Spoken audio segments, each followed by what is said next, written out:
Hello everyone and welcome aboard the Starship Arborea. I'm Commander Exorcist. Today was a big day for Elite Dangerous players as we learned the name of the new ship that Frontier has teased just 5 days ago. The mysterious beast lurking in the shadows of crumbling asteroids and floating space debris is known as the Lakon Type-11 Prospector. I'll admit to being slightly embarrassed that I didn't guess that it was a Lakon ship from the original image. If nothing else comes from this reveal, we can look forward to the classic Lakon trademark designs like hard edges and wires taped to the ceiling. Elite developer Chris Gregory joined the new FU show host Rich, seriously, where did this guy come from, to explain his current role of designing many of the new ships coming to the game. Before the reveal of the T-11, it was nice to hear Chris talk about creating the teaser images for some of the new ships and sharing how the team enjoys watching the community systematically analyze them for clues. So, what do we actually know about this rugged new ship coming to Elite? Well, for starters, it looks something like you would see working in an asteroid field near a station conducting super heavy mining activities. Imagine a field of destroyed starships or broken radioactive asteroids floating around as the Type-11 zips along hauling precious limpets from one end of the yard to the other. As I correctly guessed in my teaser video last week, it is a dedicated mining ship, but surprisingly, it's a medium ship.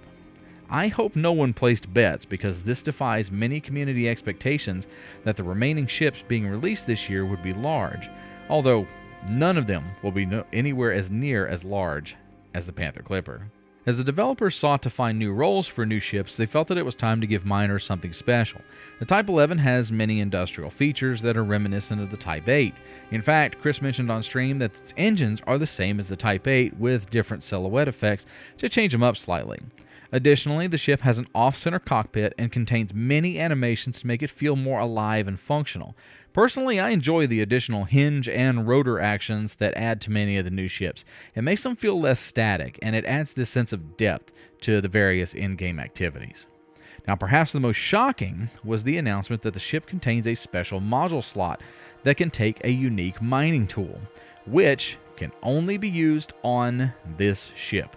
This continues the precedent set by the Panther Clipper's special cargo racks.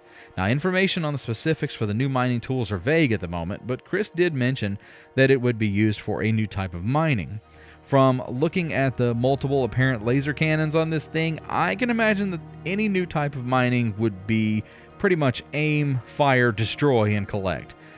If a new type of mining activity does debut, then it will be the first major change to mining since the arrival of deep core mining and the incredible explosions and payout that still make for an impressive display today.